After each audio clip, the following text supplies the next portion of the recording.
Bonjour, c'est Dominique. Voici le deuxième épisode de la série Aftermath of Cancer.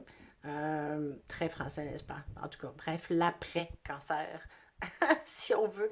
En premier, je veux m'excuser parce que j'avais promis, je le ferai le mercredi. On est jeudi. Hier, c'était impossible pour moi de le faire.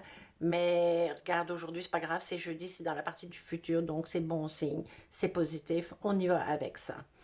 La récupération, le après-cancer, ça va se faire sur plein de niveaux. Sur le niveau physique, le niveau mental, le niveau spirituel. À l'intérieur de ça, il y a plein de facettes aussi qu'on doit regarder, honnêtement. On m'a posé des questions. On m'a demandé ce que je mangeais. Je suis pas certaine si la personne voulait savoir ce que je mangeais avant, pendant ou après, donc maintenant. Donc, je vais essayer de donner une réponse le plus exacte possible. En fait, moi, je suis une personne qui a une bonne relation avec la nourriture, si la nourriture est bonne, mais je ne suis pas obsédée par la nourriture. Ma mère, par exemple, était une femme qui s'endormait le soir puis elle rêvait à ce qu'elle allait se faire le lendemain. Elle adorait manger. Moi, c'est pas mon cas. Il faut que je me force, il faut que je me discipline. J'ai généralement pas faim. Donc, je peux passer des heures sans manger, ce qui n'est pas nécessairement une bonne affaire. J'essaie de changer ça. Pendant le cancer, j'avais zéro faim. Il fallait vraiment que je me discipline. Ça faisait partie du rituel. Donc, à telle heure, je mange du gruau et il faut qu'il soit spiké avec des protéines. Après ça, il faut que je mange une sandwich au jambon fromage avec de la mayo, beaucoup de mayo parce que c'est toutes des affaires qu'il fallait que je mange. En tout cas, j'ai suivi les ordres du docteur. Manger beaucoup de viande rouge pour mes petits soldats. En tout cas, j'avais une régimentation, je l'ai suivie du mieux possible, mais j'avoue que la nourriture avait zéro goût. Même de la nourriture que j'adore habituellement, c'était comme vraiment pas attirant. Je suis pas une fille qui mange des bonbons ou du sucrerie, j'ai jamais aimé ça. J'ai pas élevé mes enfants à manger non plus. Aujourd'hui, c'est pas différent, j'ai pas plus envie d'en manger. Euh, mais aujourd'hui, il faut aussi que je me discipline. J'ai perdu du poids, j'ai perdu beaucoup de masse musculaire. Je dois essayer de le rebâtir. Donc, il faut aussi que je mange mon petit gruau, puis ma petite sandwich au jambon fromage, puis blablabla. Alors, ça va être steak, légumes,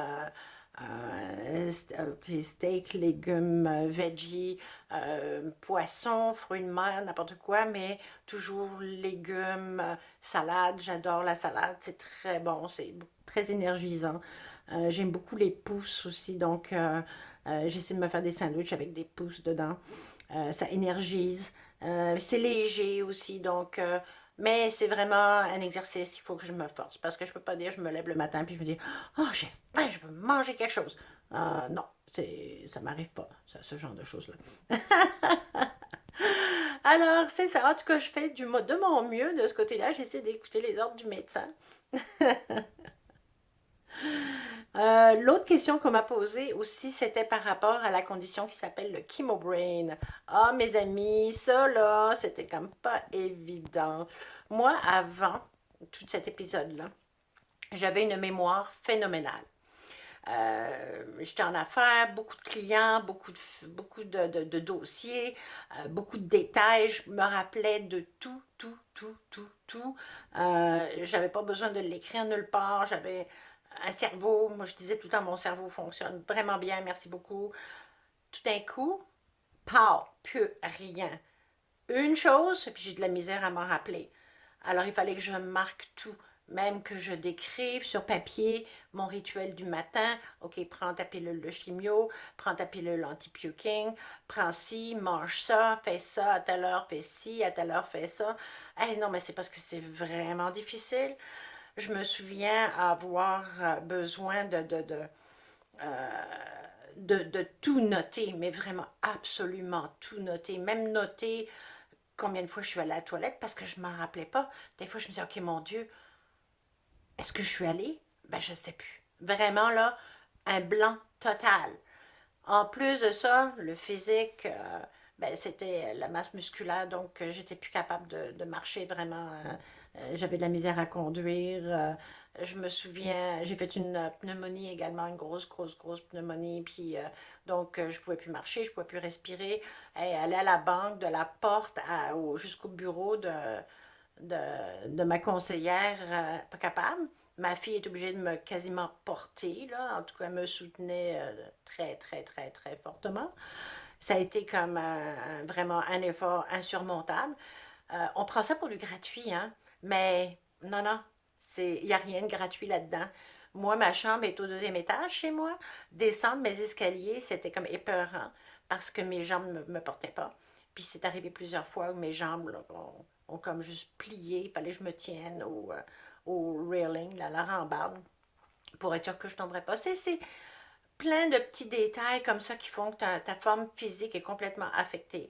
Encore aujourd'hui, j'avoue, ok, là, je peux marcher, je peux respirer, je suis active, même que vraiment, là, par rapport à avant, wow, my God, je suis vraiment en super shape. Mais, tu sais, il y a le bien paraître et puis il y a le vrai fait de comment je me sens. C'est pas toujours c'est pas toujours aligné, mais c'est pas grave. T'sais, au moins c'est une façon positive de me dire hey, comment t'es capable, tu vois, ça paraît bien là, hein, gars, ça marche. Alors, c'est ça. C'est comme ça que ça marche. C'est sûr que le prochain épisode, je vais essayer de parler peut-être un petit peu plus du côté physique, tout l'aspect de perdre ses cheveux. Je sais que les gens me disent tout le temps, mais non, t'es belle, pas de cheveux, c'est pas grave, là, c'est rien, là. Non, mais c'est pas comme ça qu'on le vit. En tant que personne, quand tu perds tes cheveux, tu perds une partie de ton identité. Et comment tu deals avec ça, ben, c'est pas évident. Donc, peut-être en parler un petit peu la prochaine fois, mais on va commencer à parler aussi du côté mental. Donc, on va pouvoir se retrouver mercredi prochain, avoir une autre conversation. Si vous avez d'autres questions entre-temps, surtout n'hésitez pas. Ça me fait plaisir, ça me fait du bien. Ça me permet d'organiser mes pensées, puis de retourner, puis de réorganiser toutes ces choses-là, les remettre à leur place. Donc, c'est très important. Ça fait vraiment partie de mon processus de guérison. Alors, je vous donne rendez-vous mercredi prochain, puis je vous remercie infiniment pour m'écouter. Au revoir.